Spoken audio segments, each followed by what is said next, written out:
Puluhan lansia Banjardangin Tangkluk Kesiman melaksanakan apel peringatan HUT ke-71 Kemerdekaan Republik Indonesia di Banjar setempat. Bertindak sebagai pemimpin upacara Lurah Kesiman.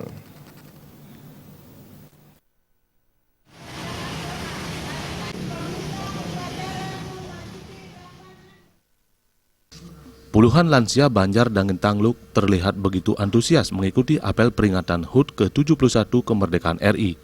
Para lansia yang rata-rata berumur 60 tahunan ke atas ini begitu semangat menjadi peserta dan perangkat upacara. Meskipun sudah berumur, mereka dapat melaksanakan kegiatan upacara kemerdekaan dengan baik. Lurah Kesiman Dewa Ayu istri Idayati dalam sambutannya menyampaikan apresiasi tinggi semangat para lansia di Banjardangin Tangkluk bisa rutin melaksanakan upacara kemerdekaan RI setiap tahun.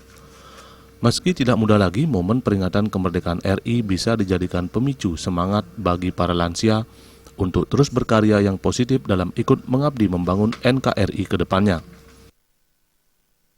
Ya, memang lansia di Lurah Kesiman memang setiap hari ada.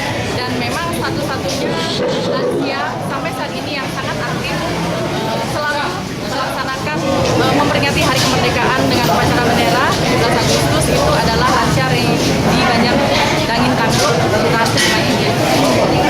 Tetap konsistensi terjaga, integritas, loyalitas dan kerjasama serta tetap semangat untuk melaksanakan kegiatan-kegiatan lansia, tetap semangat di Banjar karena biasanya memang agak susah ya karena usia sudah lanjut, kemudian belum lagi beberapa masalah kesehatan, jadi saya harapkan untuk para lansia tetap menjaga kesehatannya, tetap semangat ke depannya. Terima kasih, Bu.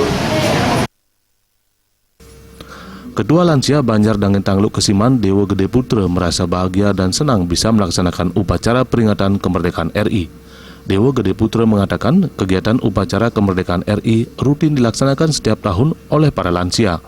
Selain kegiatan upacara, lansia juga aktif melakukan berbagai kegiatan seperti senam lansia, tirta yatra, dan mesanti.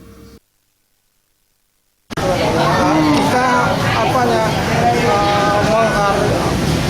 menghargai para leluhur yang telah berjuang untuk kemerdekaan. Kegiatannya ya tirta yatra, itu ada nyanyi-nyanyi gitu, tirta yatra, nyanyi-nyanyi dan hidung. Lansia kira-kira 45 lah. Suparyana, Bali TV.